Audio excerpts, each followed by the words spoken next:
Oh, hey, welcome back to Bitcoin Generations, where we like to talk to Bitcoiners, new Bitcoiners, and baby boomers. Jor's with me today. How are you, Jor? Oh, we're doing good here, Boadee. There we go. We're bigger. Excellent. Yeah, we're Excellent. doing good here. How's things there?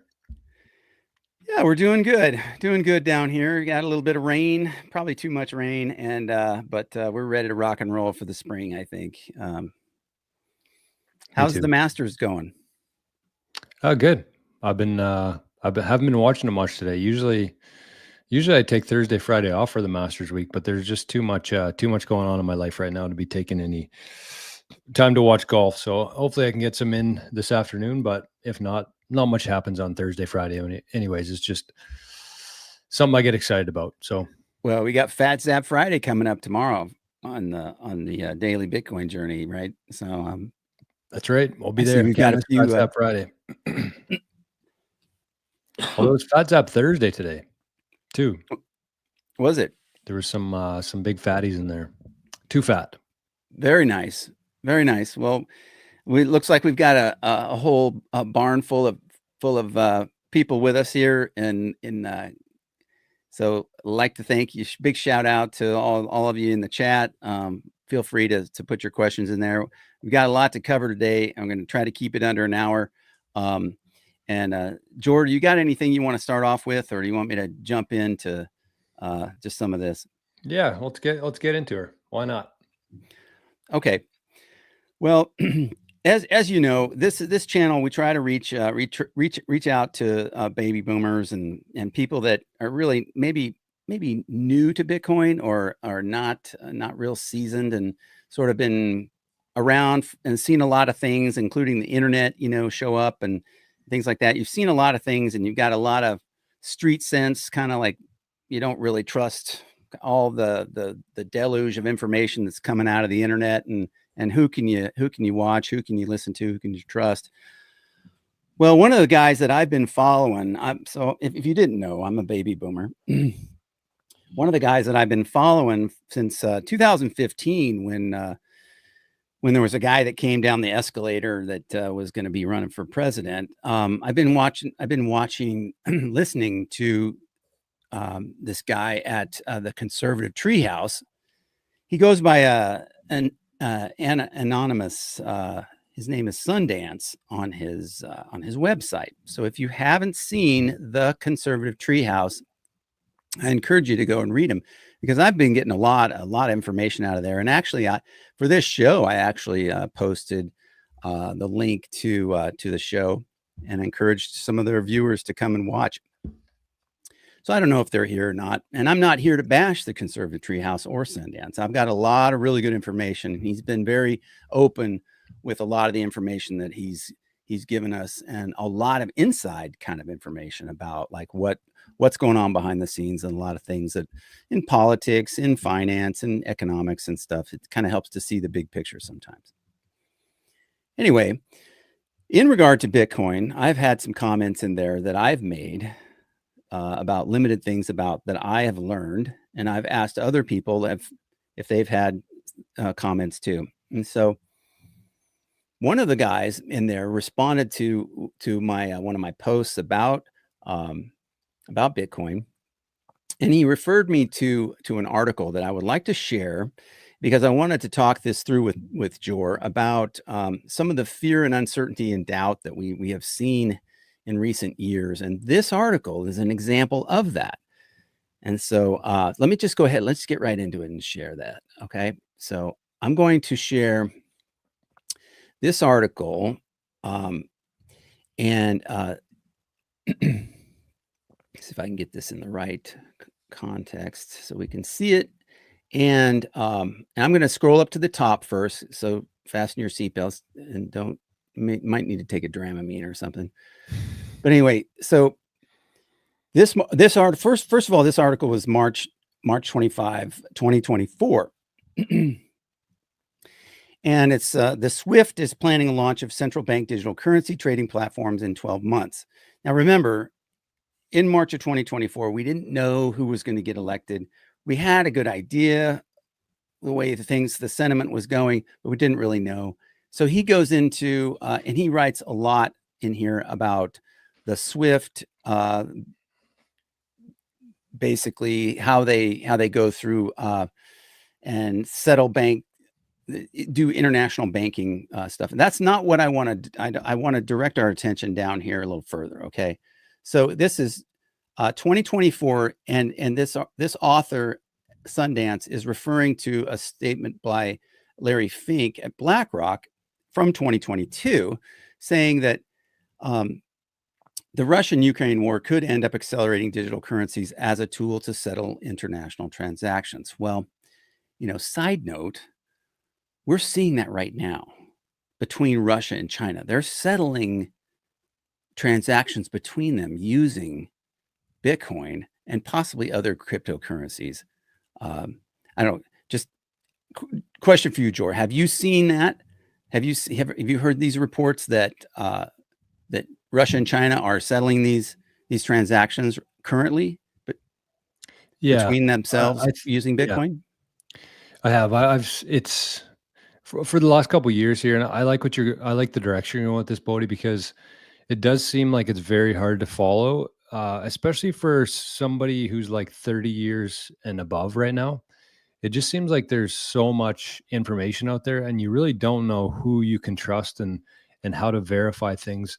One thing that Bitcoin has taught me quite a bit of is, before you get too far, before you start spiraling into any outcome, or um, you should probably take a second and just verify that information's correct. So I have seen China and Russia talk about Bitcoin being used to settle payments between countries. We have to keep in mind here that when the Russia and Ukraine war was going on, the US made very aggressive moves to sanction Russia, which basically kicked them off the SWIFT system, which all of these countries have been using for a very long time. It's a very outdated system. I don't know the ins and outs of it, but it is how they make payments from country to country. So the US basically took Russia off of that SWIFT system. I think it was like in 2023, maybe 2022. And so they've had to find other ways to transact with other countries. So the main takeaway for me, though, is they are probably using it. I have seen stuff on this. I just don't trust anything that comes from China or Russia. But I also don't trust anything that comes from the Canadian government either. So we see a bunch of stuff. I don't really believe any of it. I don't know Bitcoin to me makes the most sense in terms of countries settling back and forth. That's kind of the direction I'm going with my own, vision of the future. But yes, I have seen reports. I just don't know what and what not to trust from China and Russia. They historically have kept their cards very close, which understandably makes sense. And the majority of information that we receive about Russia and China is usually fairly skewed by the time it reaches us here in North America. Absolutely true. Well, my goal in trying to kind of to peel back some of the layers of the onion for us that may not look into this stuff very often is to give it a little bit of context, and then also underline that it does take a lot of study and a lot of kind of hours put in to understand, like, just Bitcoin, not even mentioning like how countries may be using it, or how those are other things also to go down, right? Yeah. But so let me just keep rolling with this, and then we'll have some Yep. reflections off the backside. Okay, so again, this article was written in 2024. We're going to scroll down here a little further. There's a lot of he's got some historical context here too, as some of the other things. He talks about Jamie Dimon, and Bitcoin currency should be banned, and et cetera, all this stuff. And when we go back down here, what I want to kind of point out is this person that they're about to. This is Dr. Pippa Malmgren, and her father, Harold Malmgren, served as a senior aide to U.S. Presidents John F. Kennedy, Lyndon Johnson, Richard Nixon, and Gerald Ford. And then, so this I think is actually remember, this is 2022 that this was made, that this was recorded. bit late for that. I remember talking to an Australian diplomat at one point about this break between the US and China, and said, both sides are going to say, whose team are you on? And he said, our job is to make sure the question never arises. But the question has arisen. And so I think we have to go deeper. And it's not about the US versus China. It's about what underpins a world order is always the financial system. I was very privileged. My father was an advisor to Nixon when they came off the gold standard in '71. And so I was brought up with a kind of inside view of how very important the financial structure is to absolutely everything else. And what we're seeing in the world today, I think, is we are on the brink of a dramatic change where we are about to, and I'll say this boldly, we're about to abandon the traditional system of money and accounting and introduce a new one. And the new one, the new accounting, is what we call blockchain. It means digital. It means having a almost perfect record of every single transaction that happens in the economy, which will give us far greater clarity over what's going on. It also raises huge dangers in terms of the balance of power between states and citizens. In my opinion, we're going to need a digital constitution of human rights if we're going to have digital money. But also, this new money will be sovereign in nature. Most people think that digital money is crypto and private, but what I see are superpowers introducing digital currency. The Chinese were the first. The US is on the brink, I think, of moving in the same direction. The Europeans have committed to that as well. Okay, so I think she's got some points that are valid, right? About some of it, but I think she's, this is 2022, remember, and I don't think that they're headed down the direction of a digital currency, a central bank digital currency, and the one that they were going to start in Europe is on hold. Now, that's part of what I wanted to discuss, but let's talk about that so far. Let's talk about kind of where we are with that, just for now. Yes, I think that the place I think we should start here is just kind of understanding how these things work in terms of the SWIFT system and why that's a problem. Like, and what makes Bitcoin so different. I think that's going to kind of be the theme of today's episode: is why is Bitcoin different than the SWIFT system? Why is it different than blockchain? Maybe actually we should start with that, because I think it's very important for people when they're trying to understand Bitcoin to understand that there's actually two components within Bitcoin, right? So there's the Bitcoin network, like the layer one network, which is what the mining's done on. That's where you can set a transaction fee. That's where it goes into the mempool. That's where you send it and it cannot be undone from there. It's immutable. That layer one, the network aspect, that's one aspect of Bitcoin. But the second one is actually the Bitcoin currency. So that the Bitcoin is what runs on top of the network. So even though one can't really work without the other and vice versa, people lump it together as Bitcoin, but they are two different things. There's the Bitcoin network and then there's the Bitcoin currency, which runs on top of the Bitcoin network there. So the Bitcoin network itself, like the layer one, you might think of it similar to like the SWIFT system, the SWIFT payment system, same kind of thing, layer one, except the difference there is that, like we've seen with Russia and the fact that they were able to stop Russia from using the SWIFT system, that's a problem. That's the whole problem with centralized systems, is the fact that somebody out there, if they don't like what you're doing, they can turn you off. They can make sure that you can't use their system. That's a centralized system. That's a SWIFT system. That's how the majority of cryptocurrencies work. That's how a CBDC would work. But Bitcoin doesn't allow for that. Anybody can use Bitcoin. There's no central authority that gets to decide who uses Bitcoin, who doesn't. Anybody can use it. It's free for everybody to use as long as you have an internet connection. So that's what Bitcoin provides. It provides a payment system that nobody can stop you from using.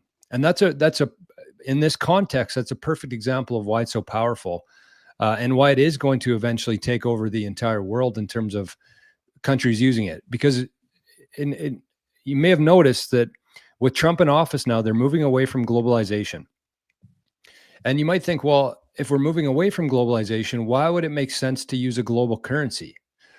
because when you understand that as countries kind of shut their borders, nationalize, even though they might not be as reliant on each other for different products and services, it's important that you have a payment system that is usable by everybody who's in it, right?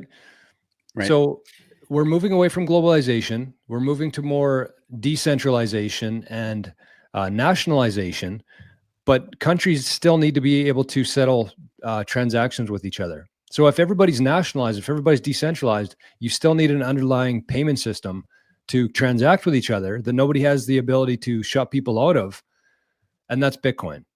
So that's the big difference here. Is one's centralized, one can be controlled, you can tell people you can't use it, and Bitcoin is fully decentralized and nobody gets to decide. There's no board of directors or CEO at Bitcoin. That's right. That's right. And with the decentralization, we're all going to be benefiting from that. The people who are in Bitcoin will benefit from that because Right. remember, what 60 plus percent of the world, of the population in the in the world, they have to use their local currency. They don't have access to something like Bitcoin. They don't have access to, well, they do now have more access than they've ever had with the smartphones, if they can get those, if they have electricity.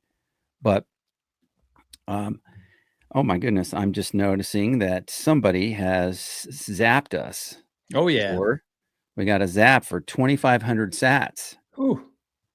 So I bet you I know who it is. wow. Did they say who it is? Let's see. I have to go to over here. I didn't have my wallet open to look for that, but then I'm all acting surprised that somebody zapped us. So hang on just a second. Let me get over there. I'm slow as you can tell. I'm gonna guess it was Clean Your Machine. That seems like a Clean Your Machine type of zap. It probably is. But I have no way of, it just says, yeah, it doesn't have a note on it, on this one that I can see anyway. I'm sure I he'll don't know. confirm whether I'm right or not in a sec. There it is. We There's the appreciate you, confirmation. Clean Your Machine. First Appreciate confirmation has come through. Okay. We appreciate the 2,500 zaps, not 2,500 sats, zap.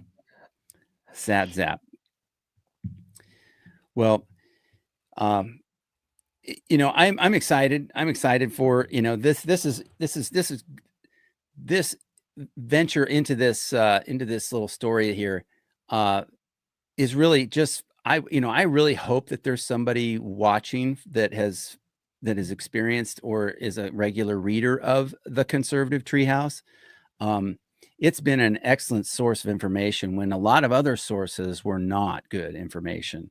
And I don't know if anybody's ever remembered Andrew Breitbart, but Andrew Breitbart, Yeah. Didn't they kill him or something? yeah, he was. Yeah, his life ended. I'm not sure exactly how, but there is a lot of thinking that he was murdered. But so Sundance encourages a lot of people to be, I am Andrew Breitbart. You are Andrew Breitbart. You are Like Satoshi. so you just decentralize the news and decentralize this information network so that we can all bring the little bits of news that we have, or the little bits of knowledge that we have, and we're all better for it. So this has really been a great source of information. It would encourage him to go further down the rabbit hole of Bitcoin, because it is unlike any other digital asset, or unlike any other hard money or sound money that we've ever had. And if he's listening, or anybody from Conservative Treehouse is listening, I would encourage them to read. I will encourage them to read The Big Print, because that's the most recent book that I've read on this. Jor, do you have a recommendation for him to read? For books? Yeah. We kind of talked about this a little bit last week, I think. But well, I think that probably the best book, I haven't read it yet, but there's probably some people in the comment section here. I've heard nothing but good things about Lawrence Lepar's new book, The Big Print. Yeah. It's not necessarily about Bitcoin, but in terms of Bitcoin, yeah, the Bitcoin standard is probably like the most obvious answer. A lot of people orange pilled them. I was kind of already past the point of that, so I have kind of a different outlook on it. But it's hard. It's hard to understand Bitcoin after reading a book. It's hard to understand Bitcoin after watching a video. It's hard to understand Bitcoin, period. There are so many different rabbit holes and so many dots to connect within Bitcoin before it starts making any sort of sense. That's why I usually shy away from answering anything like that, because it's like, you can't learn it. I've been in this for like 5 years and I'm still like maybe 50%, maybe. Right. It's hilarious to me, because one of my questions on my Calendly, whenever somebody goes to book a meeting with me, the question I ask is, rate your Bitcoin knowledge out of 10. And most people just, even if they haven't been in Bitcoin that long and they're looking for help from me, they're still like 7, 8. I'm like, there's no way you're 7 or 8 out of 10 and you're looking for help from me. Like, it takes so much time. There's no way to shortcut it. There's no book, there's no show, there's nothing. You have to understand history. You have to understand encryption. You have to understand payment networks. You have to understand supply and demand. There's so much to know. But at the same time, if you have the knowledge of like gold and silver and precious metals, and if you have the knowledge of real estate and why those are used as store of values, that's a good first step, because then you probably at least understand that there's something wrong with the monetary system that you're running from, right? That's why a lot of people hold real estate, obviously, other than to live in, but it's because they don't want to store their wealth in fiat, in dollars. Rich people understand this. They hardly hold any cash because it doesn't store any value. So if you're at that point of understanding precious metals and real estate and store of value itself, it shouldn't take you as long to get into Bitcoin. 100%. I love that, because baby boomers have a lot of experience in life. They've done some things. They've fallen down. They've scraped their knees. Their kids have scraped their knees, and things have messed up. And I don't mean scraping your knee. I mean, investing in something and losing your shirt. Like, that is painful, and you learn your lesson from that. And so when somebody comes along and they're like, hey, you might want to study Bitcoin. Oh, and by the way, they can't print any more Bitcoin. What? It's like, it doesn't even register. Well, it's on a computer. I mean, surely they can figure out a way to print more Bitcoin. I mean, they can make more. I mean, they're mining it, right? Well, no. And this is a perfect segue. Let me just go right into this next part of this other article. So, because I think that Sundance gets this wrong. Okay. He's really smart about a lot of things. He writes about a ton of things, but I don't think you can be smart about everything. And so we're going to go down that road just real quick. And I'm going to go right to, let's see. That's a great point, Boadee, though, before we move on from that. Okay. Like, you can't be smart at everything, and you have to understand that. Because people like this, whether it's Larry Fink, whether it's Donald Trump, whether it's whoever, they have a lot of stuff on their plate. They have a lot of things going on. And it's very hard, even for people like us who spend literally 5, 6, 10 hours a day in Bitcoin. It's still like, light bulbs are going off every day here. So you can't be smart at everything. You have to understand that you do have weaknesses. Whatever amount of time and energy you allocate to whatever it is that you do, you're probably not keeping up with not the majority, but a very small group of people within Bitcoin who are in this stuff every day. So you kind of have to just put your ego aside. And I think that that's actually a good place to start, aside from learning about history and stores of value and things like that. Understanding that maybe there's something there, and put your ego aside. That's kind of like a first step into Bitcoin. If you can kind of just get past that and say, you know what, for the last 16 years, everything I've heard about Bitcoin has probably been a lie, because it's come from the government, it's come from media, it's come from the central banks, the people who don't want Bitcoin to succeed. Yeah. So put that aside and just say, okay, maybe there's something here. I'm going to get a little allocation to it, and I'm going to take some of my own time, whatever time that I have to allocate to it, and I'm going to try to understand it better. That's a good first place to start. You're not going to get into this, after a month or a year even, and fully understand this. You have to understand that it's totally different than anything we've ever had, and that's the whole opportunity here. Yeah. I remember, well, I could tell you a war story from the fire service, but I'll spare you. Um, it's about delivering babies, but I won't share that story. I'm just going to go right into this other story. So here we go. We're going to talk about this right here, and we're going to talk. This story is another story that was written 3 days later after that other one, and so March 28th, 2024, and here he is. Here he's going on, and I'll just kind of cut to the chase right back down here, and he's going. He goes,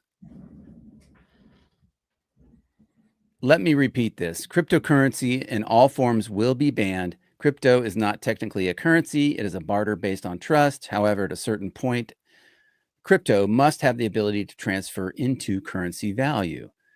Okay. Can you already tell the confusion here?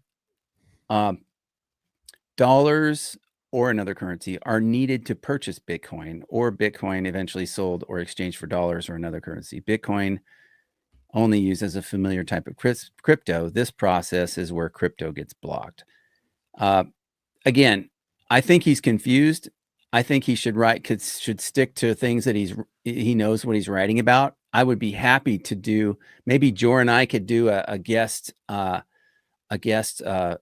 editorial or an opinion, piece on his website. If he'd like to contact us, please get in touch with me. But that is where I would leave that right now. This is something that definitely needs to be addressed with websites like this guy. There's a lot of people that are following his stuff, and I mean, these people are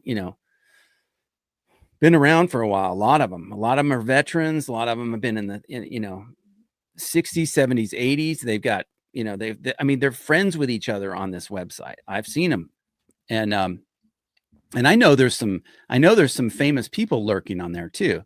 I won't go into why I know that, but I would just say that whoever is watching this today,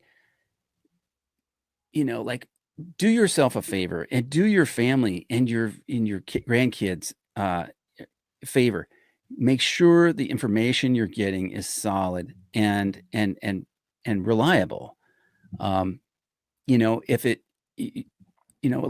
I don't have a problem. If somebody says, Boadee, you're wrong. You did this. You said this. You're wrong. And here's why. Okay. Yeah. If I'm wrong, I'd be happy to admit it. I have no problem there. Okay. But I know Jor well enough, I think, to know that, if somebody pointed something out that you said were wrong, you'd be like, oh, hey, whatever, no ego here. Right. I say things wrong on my show every day. Every day. We're living, we have a pulse, we breathe, right? That means we're going to make mistakes. So absolutely. Just real quick, we don't know everything. Anybody who thinks that they do, or that they know everything about a certain, you can't, with the world we have today, there's so much information, there's so much detail, and there's so many things, especially about something in terms of a technology that's new like this. I mentioned before that I've been around for the internet when it was brand new. I'll tell you what, it was complicated back then, and it's only grown, the internet money that we're talking about here with Bitcoin, it's way more complicated than the internet was, 25 years ago, 30 years ago. So, nobody knows everything. And I love it. I love the best people in Bitcoin that I love to watch are the people who are like, hey, I've been in this thing since almost the beginning, and I'm still trying to figure this out. I know some things, but there's a ton of it that I don't know. And that's humility, right? That's a great thing to see. And I think that from this specific example, it sounds to me like I'm not overly familiar with this person or group of people that you're talking about, but kind of my gathering from it is that I would say that it's probably not their fault in terms of putting out this information that might not be 100% accurate. They probably didn't have any sort of ill intention there. I just think that's the whole thing within Bitcoin, is that the more you study Bitcoin, the more you realize that you don't know anything about Bitcoin. But it's the people who get into it and like do 1 or 2 hours of surface level research on it, and they think that they've figured it out. But then they spend another 2 hours and another 20 hours and then another 2 years, and they're like, "Oh, like after 2 years or after 3 years, I know less. I think this anyways. I know less than I did after 2 hours." And that's probably the case here. He probably was just he probably got some questions from the audience saying, "Could you explain CBDCs and Bitcoin?" He probably put a couple hours of research into it. That's what he came out with. I don't know if that's necessarily the problem here or ill intentions. I think the problem here is that because there's no media that everybody looks to anymore, and not that they were ever like respected. I think they were a lot more respected 10 years ago than today. But because we don't have that anymore, people latch on to people. And people fall in love with certain personalities, certain people online, and they take whatever they say as gospel. I think that that's the problem here. So instead of falling in love with people and publications, fall in love with objective information. That's what I would say, because I've been guilty of it myself. When I find somebody that I trust online, I take, the most things that they say, I just trust blindly without even looking into it. I'm like, okay, well, I trust him. He said this, so I trust that piece of information. And that's not the right approach. And, the further I get into this, I realize that more and more. So it's okay to have people that you trust and understand, more so than the other person. But make sure you're focusing on the information individually, not just like as a group or as a whole of what they're talking about. Dial into each thing that they're saying and verify that stuff for yourself, because like we talked about, nobody's an expert in everything. So Right. if somebody's out here talking about tariffs, and then they're talking about war, and then they're talking about whatever it is, and then they mix Bitcoin and crypto into that and CBDCs and how it ties into that, they're probably not a good source of information for that. Verify it first. Before you just blindly trust it, verify it. Yeah. Yeah, no, there's, what brought to mind was, trust, and in relations with other people that you meet, and you talk about, getting to know somebody. Well, you don't get to know somebody. I think you mentioned this, time. Time is something that helps you Time, yep. trust. I think you mentioned that recently or on your show today. And my wife has a saying, time and track record. And Yep. you get to know somebody in little increments of time and little increments of events, things that happen. What happened? How did that go? Okay. And this is what employers can do with employees. This is what, fathers and mothers can do with kids. This is what, people can do with each other. But yeah, it's trust. It's time and track record, and that's where you build trust. And I think that that's the case here, because people have, again, going back to people finding other people that they can trust online, because everybody's looking for information, right? Everybody spends all day trying to get information so that they can make the best decisions for themselves and their family. And so when after time, you hear somebody say something, and then somewhere along the way it gets validated. And then you're like, okay, well, that person was right. I'm going to put a little bit more weight into this person. But that's the problem, is when you're trusting people, it's a good thing. Obviously, if you have people in your life that you can trust, that's a good thing. But you still have to separate that from the information that they're providing.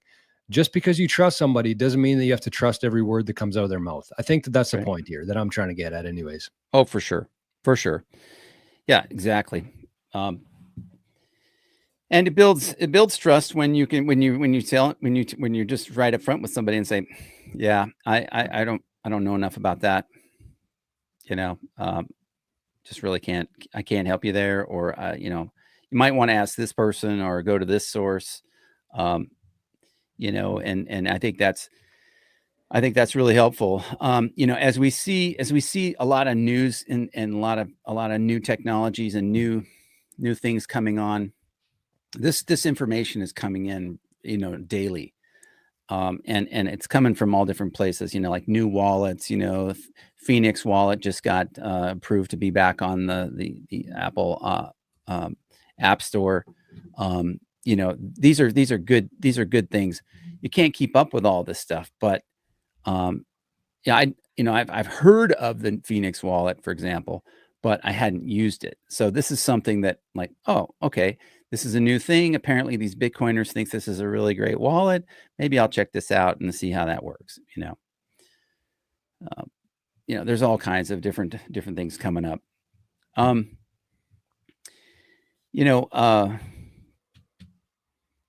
Anything. Oh. I yeah, I was just looking at a note there.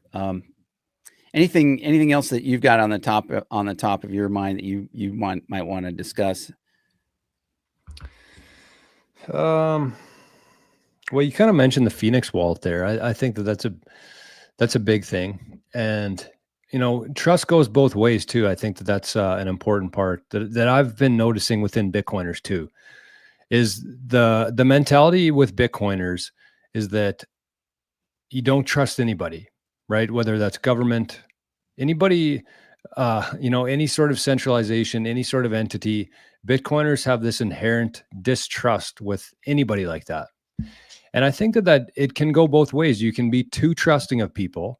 And I think that you can, be too resistant to trusting certain people. And I think that you have to find a balance there somewhere. That's the one thing that I've noticed in the last couple of months here since Trump took office in America. You've seen things like this happening. Like it's just one thing after another. It was the samurai guys who were wrapped up in a lawsuit involving mixing Bitcoin and trying to keep Bitcoin more private. And I think for the most part, that lawsuit has kind of been brushed aside or dismissed. There's the Phoenix wallet. There's all these different happenings that are just like coming out every couple of days, one thing after another. And Bitcoiners are having a very hard time comprehending the fact that, maybe we're actually going in the right direction here. Maybe this government isn't actually out to get us. Maybe this administration wants to push this forward. And whatever their underlying intentions there, I don't know what they are. But it seems to me like Bitcoiners are having a very hard time admitting that a government could actually do things that help them. It's very hard for them to do that. And I understand, because the whole point of Bitcoin is separating money from state.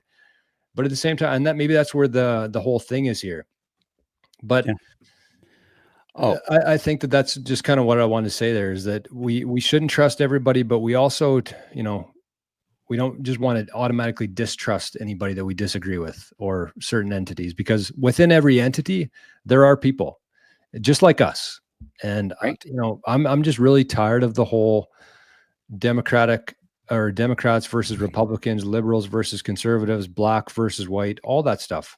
Yeah. Once you understand that we're just all humans here and that there are a lot of good humans out there, then, maybe we have a shot at this thing after all. Maybe we weren't meant to be enslaved and controlled. Yeah, and told that you're either on this side, you're either with me or against me. There might be something there. I mean, yeah, I one of the things that I love about learning about Bitcoin is it's a money of peace. Because Larry Lepard also makes that point in his book that if you have a sound money, you how are you going to pay for wars? If you read have that book? What's that? Did you read the big print? Yeah. Oh, did you? Yeah. Oh, I must have missed that part. Sorry. Yeah. He was talking about, like, because he's a big fan of Ron Paul, and he's I really like the part where he talks about the wars, how you're going to pay for the wars if you have decentralized money where everybody gets to decide what their money's going to do. I mean, you won't have as nearly as much centralization. I mean, I'm just thinking it out, right? I'm not, it's not like he's expounded on this point, and I've heard him speak on this. I think it was like one line in the book, but just that point alone for people who are listening who don't really know that much about Bitcoin, if they're out there, I would just like to, there's so much good stuff. I mean, it's supportive of, like, the family unit. I mean, it's great. It's great. The family unit. I mean, that's a big deal. It sort of puts the family more in charge of their own wealth, of Yeah, their own. sovereignty, right? Well, yeah. I mean, sovereignty is quite a topic. I mean, that is not a small thing to be talking about. There was be people. I remember a guy that I knew in the 80s, and he was talking about, he wanted to be a sovereign individual, and sovereign this and sovereign that, and he was ultimately kind of like not a really good guy, sort of like, got into some trouble with the law and some things like that. And but I was kind of exposed to this guy for a while, and I thought, and he was a friend of mine, I thought, at the time. And he ended up getting in trouble with the SEC actually later, much later.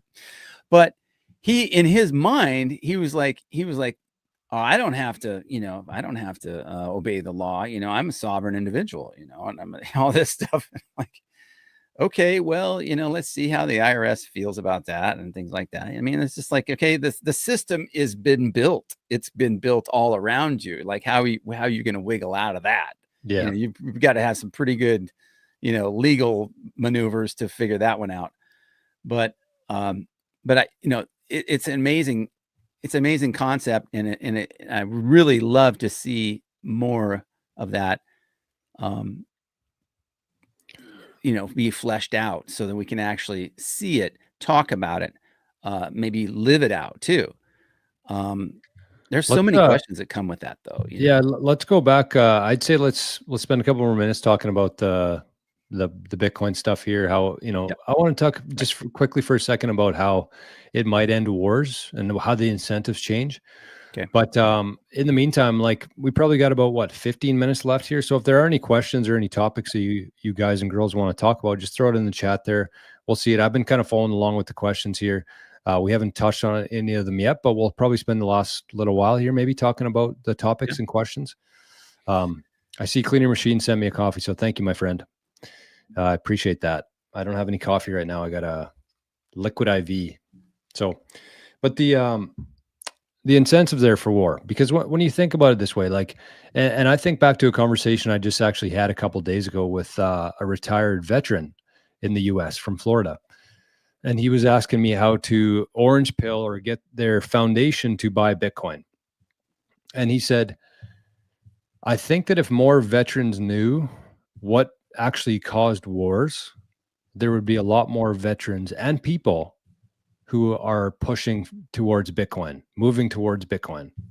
Because if you've been paying attention at any, to money, to the stuff we've been talking about here, every war pretty much has been a banker's war over money, right? If you look at the dates and the timeline and how everything going all the way back to the Titanic and World War I and Jekyll Island, that all ties together. And, Yep. The more dots you start connecting here, everything is around money and the ability for people to control the world using the money. Yeah. But if you think about it, let's just say that there's this scarce currency called Bitcoin. Actually, don't even call it Bitcoin, because usually when people hear Bitcoin, they just shut their brains off. But there's this scarce currency that only X amount of it exists, right? And technology is improving in a way where you could print as many weapons and do, where it's pretty much unlimited. If countries wanted to start attacking each other, there's no longer humans involved in that process. So at some point, it's just like, what's even the point? So where are you going to get your edge from then? It's all to do with the incentives there. So if you think back to the wars, what funded the wars? Taxes, printing money and taking people's gold, pretty much. That's where a lot of the funding for the wars came from. But if you think about it in comparison to Bitcoin, if a country only had so much Bitcoin, and let's say that Bitcoin actually does end up playing out and becoming the world reserve currency, and there's only so much of it, and everybody understands, the government leaders at least know that they can't print more of it, and there's no way to game the system, and each country only has X amount of Bitcoin. Maybe that's 5,000, maybe that's 300, maybe that's 30 Bitcoin at that point. Who knows? But do you think that those countries are actually going to send, not their people, they don't care about people for the most part at that level, but do you think that they're going to allocate resources, some of their precious Bitcoin, to go attack another country? Because you can no longer print that currency. In the past, it was okay. You could spend as much as you want. You could buy as many tanks, as many nukes, as many drones, everything. You could just make yourself as powerful as you want to, especially a country like the US, who has the ability to literally create money. But when you take that away from the government, what do? What changes there? The incentives all change. And Right. I wouldn't say that it's going to completely stop war forever, but I just think that countries are going to be much less willing to allocate resources to something that really never ends. Like, I do think it's going to put an end to the never-ending war. That's what I would say. If there's a legitimate reason why a country needs to fight another country, then maybe they do allocate some Bitcoin. But this war, like the one in Iraq's been going on for what, 25 years now, with no, I guess it's maybe over now. I don't even know. That's the whole point. It's just like one thing after another. It's never ending. It's just endless spending, endless killing, and the government getting a portion of every dollar that's allocated towards that, projecting their power in that sense. And Bitcoin changes that, because when you take away the ability for a country to print money, they'll make a little bit smarter decisions with it, I think. Yeah. Oh, yeah. I love how the decentralization of it completely takes, I mean, you think about the different kinds of power structures and the different groups that have been, I mean, there's all kinds of rumors and maybe good, maybe incorrect information out there about the different groups that are in play, that are behind the scenes, the puppet masters and all those. Regardless of what you would call them or who their names are, who they actually are, this changes the playing board, the whole game, the pieces, the game board, the rules. It all changes with this hard money, with this sound money that is Bitcoin. There's nothing that can, could compare. I think it's fantastic. I love the idea of maybe we'll finally get peace, and maybe the people who are the bad actors or the evil folks, that it will just sort of like, take just, and it just like everything changes for them. The reality will just be like wiped away, and they will be seeing things differently. I don't know how else to describe it. I mean, Well, I would say, just with think my, about it. Like, think about it from your own life. I know that none of us can relate to these people who have had the ability to literally create money for 100 years now, but just think about it. Imagine you woke up every day and you had no budget. You could do whatever you want to with whoever you want to. You could spend as much as you want. Money is not a thing in that case. Then all of a sudden, you wake up one day and you can no longer print money. Think about how much of a change in your life that would be. And not only can you not create more money, but the money that's now being used by the majority of people, there's only so much of that money. So you have to start making different decisions and allocating your resources a little bit differently. But I mean, think about it. Wake up, you can spend money as much as you want to without reporting to anybody. I mean, there's been trillions of dollars disappear in the US government in the last couple of years. Do you know what the market size of Bitcoin is? Like a couple $1 trillion. Yeah. So that's one country in a couple of years that's missing. But now all this is going to flow into that, same $2 trillion there. So there's a big difference there, I think. Yeah, no, there's, I just think it's just amazing. Yeah. It's just amazing to just really get the gravity of like we're going to see, I mean, I think when that the reality hits, the people who've been printing money and who've been getting kickbacks and who've been getting all this, these sweetheart deals for doing nothing, you know, they're going to be like rats scurrying around on a sinking ship. I mean, if you have any peace at all, you're going to be watching the show. It's going to be amazing. I don't, I don't wish that on anyone. I don't want to, I don't wish any ill will for anyone. I do. As much as I would like to, I would say, and this is where my faith component needs to come in, because I absolutely, uh, I have been there before. I have been there where I wanted to actually do some harm, and it's not a good place to be, right? And I can't do that, I just can't. I I can't, because I mean, yeah. I wouldn't, not saying that I would want to do harm to others. I just believe that I believe in karma. So whether or not some of these people who have done these horrendous things through the years, whether or not they pay for it in this lifetime or not, they're going to pay for it at some point. right. And I know that. That's how karma works. That's how the universe works. So I'm Yeah. at peace with that. Yeah. No, I'm at peace. I'm at peace with the Lord Jesus Christ. And I know that he tells me, in his word, vengeance is mine. And I'm good. I'm absolutely good with that, Yeah, because I same believe kind of that. thing, right? And I'm like, it's coming. It's Yeah. coming. There will be a reckoning, and it's going to happen. So I'm good with that. I'm absolutely, it takes the burden off of me, right? I don't have to worry about that. But I do, kind of like you, Jor, I really do feel a, kind of a desire, a kind of a mission, if you will, to bring value to other people, and honesty, and maybe to build trust, but definitely bring value, not asking for anything, but here is something that is worth your time to look at, to educate yourself on. See what this is, go down the rabbit hole, do your own study, however it works for you. But make sure you know what this is. If you decide you don't want it, and you've done enough education for yourself and for your posterity, that's a choice that you can make.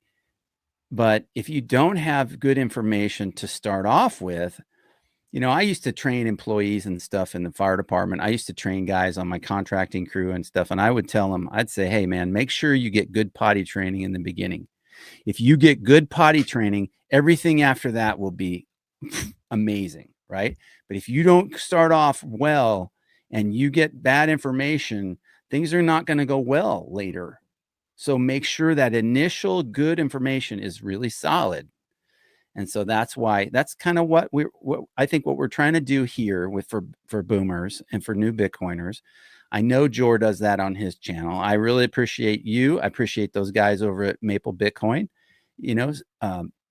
Rajat and Forrest. You guys, I'm a little jealous because you're all Canadian, but I think what you guys are doing is amazing, and it's high signal. I'm looking forward to more of those. And I'm looking forward to continue try to bring good value to people here in the U.S. and maybe around the world for older folks who may be set in their ways, but they're kind of like, okay, what is this thing? Yeah, no, that's fair. Totally fair. And I appreciate you saying that. And we're trying our best here. That's all that we can do. We can't force anybody to do anything. You can lead a horse to water, but you can't make it drink. So anybody who's watching this now, you're on the right track. Understand that there's a lot to learn. Understand that this thing the game hasn't even started yet. This thing is designed to be around for thousands or tens or hundreds of thousands of years. And we're 16 years into this thing. Nobody understands it, not even us. But I think that most people do understand the fact that the fiat dollar, the ability to create money out of thin air, is a problem. It's going away. And that that currency has only one direction to go to, and that is down. So even if you don't believe us about Bitcoin, you should at least be taking actionable steps to trade your fiat, whatever excess you do have, whether that's in dollars in the bank or bonds or anything that's part of that centralized system. Just get out of it, because there's no way for it to win at this point. There's no going back. It's going on a one-way direction, and it's never ever turning around. It can't. It's physically, objectively impossible. And I think once you get to that point, you're like, okay, well, maybe I'll get into gold, maybe I'll get into silver, maybe I'll buy a rental house. Bitcoin seems pretty sketchy, so I'm going to ignore that. But just get a little bit, take some time, and I think most people watching the show right now are already in Bitcoin. But yeah, for anybody who's not, just get a sniff of it and get some skin in the game, I guess. Yes. And as Buck52 says here, nobody knows how many dollars are in the system. Right. It's going to be a crazy day when they say there are 1,000 times more than was thought. So just think about that, because we price everything based on that currency. And you can't accurately measure something if you don't know what the bottom line is, because it would be different. It would be if you had a house and there was either, there was $100 in the whole economy, or there was $100 quadrillion in the economy. Those dollars are chasing the same asset, but there's much more of this one. And if you don't know what that bottom part is, whether it's $100, whether it's $1 million, whether it's 100 quadrillion, if you don't know what that bottom number is, if you don't know how many dollars are chasing those assets, you can't accurately value them. That's objective information. You can't. But with Bitcoin, you do have a fixed bottom line that you know how many exist today. You know how many are going to exist tomorrow. You know how many are going to exist in 100 years from now. And kind of your job here is to not trust me saying that. Go find out why that is. Go find out why we know how much supply there is today and why nobody can create more of that. Those are important things that you should be focused on learning within Bitcoin, because that's, it's a part of the whole puzzle here. It absolutely is. It's you were talking about, it's going to be, hundreds of years and, maybe 1,000 years or something, that is a long time. But as we know, time, as I can tell you, as time has gone by, it seems to go faster for me as I've gotten older. and it will come, I don't know what things will be like in 100 years, 200 years from now. But one thing I do know is that I have a desire to leave whatever I can for people that I love that are behind me. Like my dad, he never got to see his grandkids. I would love for him to have been able to see his grandkids. But hopefully my grandkids will see these podcasts, in years from now, and they'll be like, oh, okay, so I understand what Grandpa was thinking. I understand more about Bitcoin now, and that's what he knew at that time in 2025. Now we know all this other stuff. Look at this. I mean, now what's going on? They didn't even have this back then, Mom. And back when he was in 2025, they didn't have this thing. Look at this. We do all this now, totally different now. All those exchanges and stuff that they had back then, they don't have any of that now. This is what we do now. Yeah, no, you're absolutely right. And that made me think of, they're going to think back to Uncle or great grandpa Boadee, the legend, as Jerry and I say, there's going to be statues built for Boadee and everybody in this chat, honestly. And if you don't believe me, you haven't spent enough time in Bitcoin yet. But here's the other thing too. And I actually heard this and I loved this. And I can't believe I didn't think of this earlier today. But, there was somebody, I think I saw it on Twitter, and the guy was talking about, even if you don't understand Bitcoin, understand that it's going to be around for a long time. It's where the world is moving to. And he basically said that even if you can't afford a significant amount today, even if it's not going to change your life, even if you'd rather keep the majority of your investments in gold, in real estate, in the stock market, that's okay. If you haven't put in the time yet, that's okay. But at least get some, because even if that amount isn't going to change your life significantly, it's going to change your children's life significantly, and it's going to change their children's life significantly. So it doesn't matter how much you get, just get something. So good. So good. I would say, Cleaner Machine says, I'm carving my statue now. Well, we're not going to be around to build our own. This is going to be in You know what I hundreds of love? thousands of years from now. I'm gonna bring up this point. This is so good, and then we'll probably want to round out. We're like right at an hour. I that brought up for me, like, great books, right? Great books had an immense impact on generations that came before us, and then if we were able to read those books, they impacted us as well. But maybe with our own experience and our own imagination, when you read a great book or you hear a great story, uh, or you learn about someone like, C.S. Lewis, for example, I would say, amazing the guy wrote some amazing things. And, but like, so through the generations, right? So it has an effect on people. So different things have had an effect on people through time. Bitcoin will have a different effect on us than it will have on our future generations that come behind us. So I think that's an interesting point. Anything last minute that we want to point out, or want to say thank you for everybody in the chat, for Letha. Oh, I did want to touch on one. Sorry. Oh, I'm sorry. Yeah, go ahead. There was a comment in the chat saying that we need. Oh no. Okay, so it said need people on Sats because Bitcoin is too slow for transactions, takes way too long. So I think that, kind of the point of today's show was kind of combating some of the, I wouldn't call it FUD, but maybe, I hate that word too. I'm not even going to say that. Errors. We'll call them errors. So Sats, there's no difference between Sats and Bitcoin. For number one, Sats are a unit of Bitcoin. Actually, Bitcoin is just a group of Sats. The only thing that exists is Sats. There's no Bitcoin. There's nothing else. There's just Sats. A bunch of Sats make a Bitcoin, but they're the same thing. And Bitcoin layer 1 is slow, but it's not that slow. Like if you consider what the Bitcoin layer 1 network is going to be used for, think about it like a bank wire. And bank wires and transfers between banks and big entities, they typically take days, minimum of like 6 hours, I'd say. So when you're comparing it to that, and probably the max you're going to wait if you set a high enough fee in Bitcoin is about half an hour. It might take 2 minutes, might take half an hour, it might take a little bit longer, but it's not going to exceed that. That's how the Bitcoin blockchain works. And that's another thing. If you don't understand that, that's something that you need to look into to understand within Bitcoin. So Bitcoin layer 1, yes, is very slow. It's very secure. It's a little more costly, but it's secure. You want it to be slow. You want the network to arrive at consensus before you move on to the next block.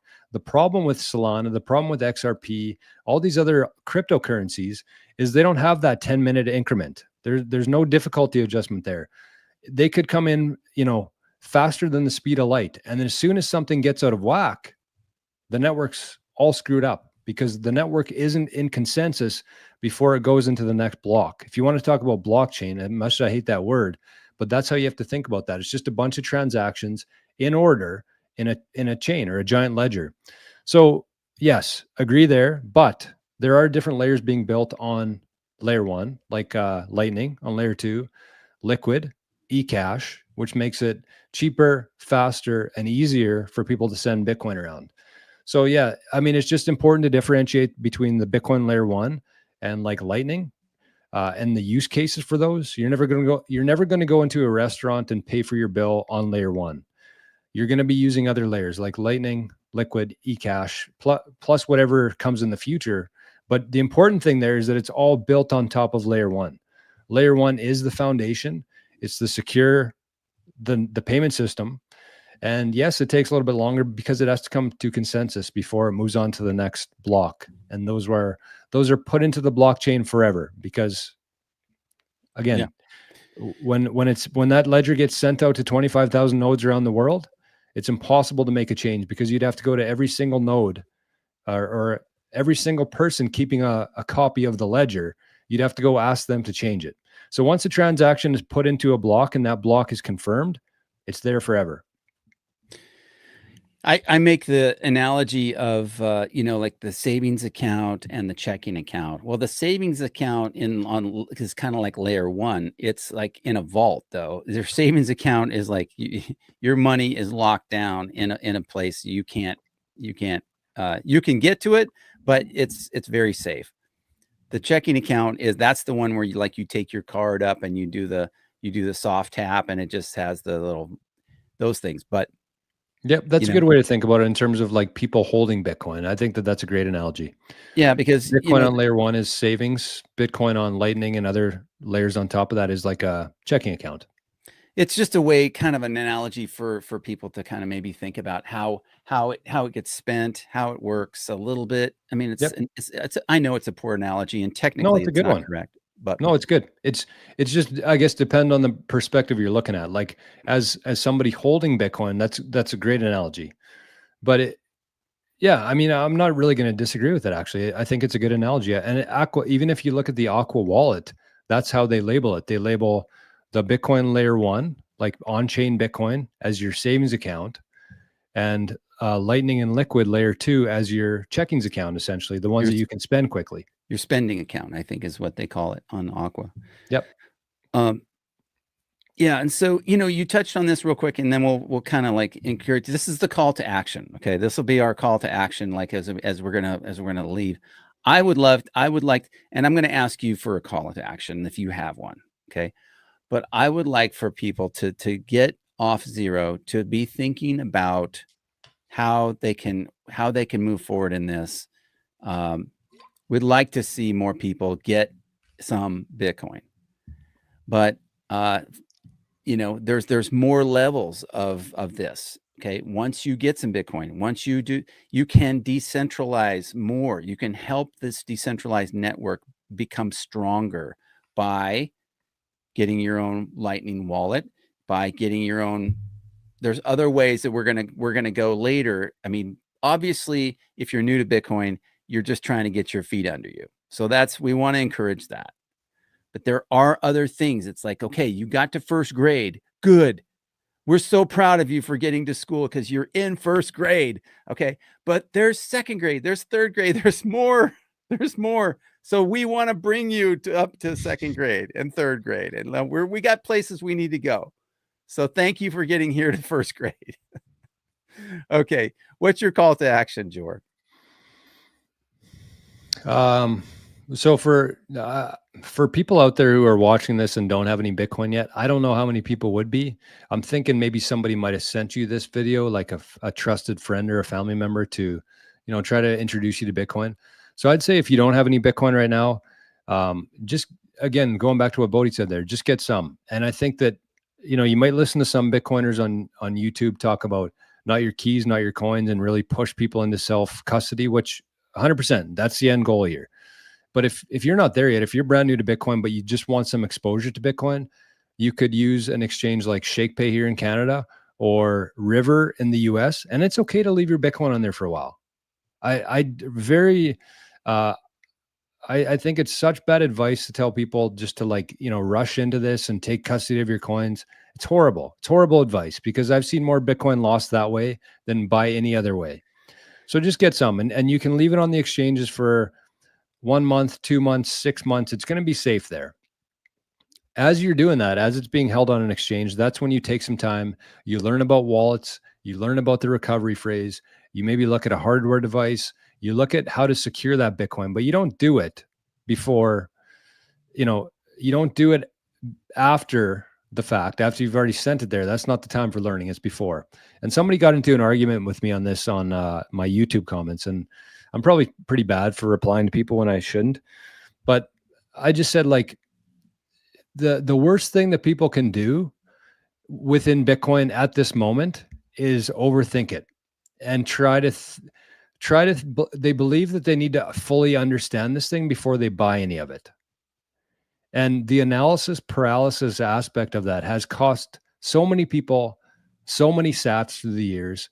And my advice is just to, even if you know nothing about Bitcoin, just get some. Leave it on the exchange or buy a Bitcoin ETF. Get some price exposure to this thing, because over these next 12 months, it is going to be a very good financial decision to be owning this asset. So don't worry about storing it yourself yet. That's a future you problem. Let the exchanges take the liability. Let the ETFs take the liability. Just get some sort of price exposure to it. So I got one more thing to say before we go. And I think this is probably the call to action. The other thing is like a general thing to do, but this is something you need to do. And Jor doesn't ask me to do this.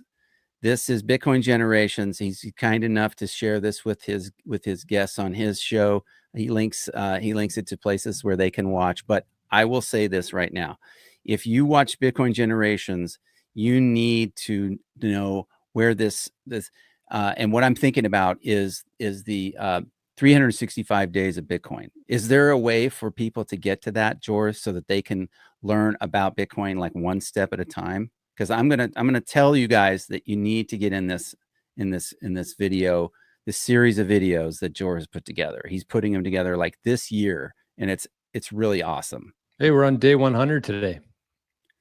Day 100 today. Okay. Video all right. every day for the first, every day of, see if that works. Oh yeah, it did work.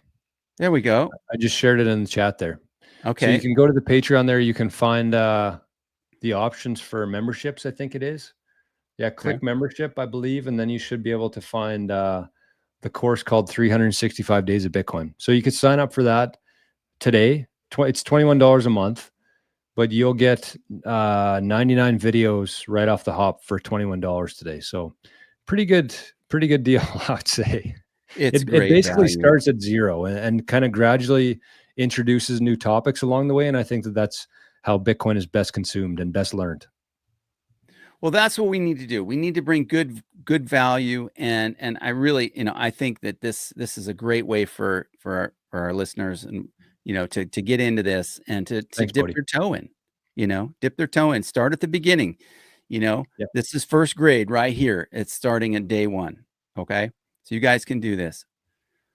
All right. Jor, I can't thank you enough for your time. Thanks for coming on. Thanks for being with us. We've got another episode of Bitcoin Generations are in the books. So we'll see you next week. Thanks again, Jor. You all have a great day, great weekend. I'm playing ice hockey tomorrow, so I am like pumped. And yeah, man, baby boomers doing the thing. All right, you guys, take care. Okay. See you, Boadee.